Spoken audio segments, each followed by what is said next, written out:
Saya mau tanya Ustadz, saya mantan pecandu narkoba. Dulu saya sudah mencoba berbagai cara, tapi selalu gagal. Sekarang saya sudah sembuh 2 tahun, tidak menggunakan narkoba. Saya sedang melakukan sebuah terapi narkoba dan di dunia kata dokter hanya terapi ini yang bisa berhasil.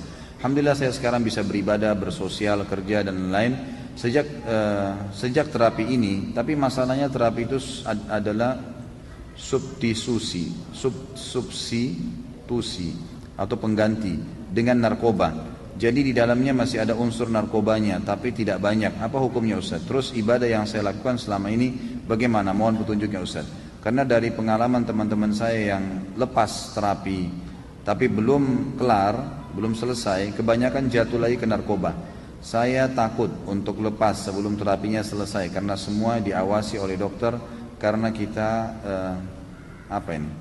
kelar terapinya. Terima kasih. Saya kembalikan kepada hadis Nabi, saudaraku.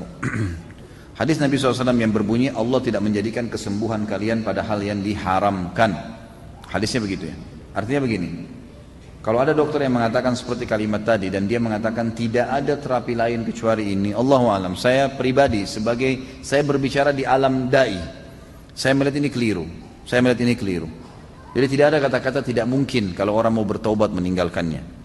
Jadi jangan terjerumus menyelamatkan diri dari sihir dengan sihir lagi. Jangan terjerumus meninggalkan khamar, misalnya minuman keras, dengan menyicipinya dengan cara bertahap meninggalkannya. Bukan begitu dalam Islam. Taubat itu kan syaratnya harus meninggalkan seketika, menyesali dan berjanji sama Allah tidak mengulangi, lalu menyibukkan diri dengan amal saleh. Lalu kalau Anda tanya apa solusinya Ustaz? Banyak sekali solusi.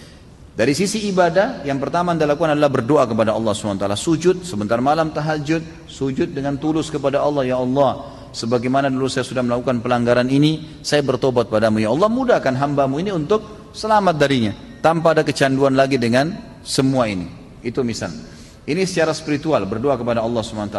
Kemudian juga Anda boleh menggunakan hal-hal yang dihalalkan dalam agama, seperti mengkonsumsi habbatus sauda, ya, jintan hitam, yang kata Nabi SAW obat untuk semua penyakit kecuali kematian.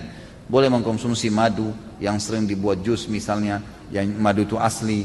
Kemudian juga boleh menggunakan hal yang haram, di halal misalnya meminum air zam-zam, gitu kan, sambil berdoa kepada Allah SWT. Mudah-mudahan insya Allah bisa. Saya sangat yakin itu. Kalau saya pribadi sangat yakin.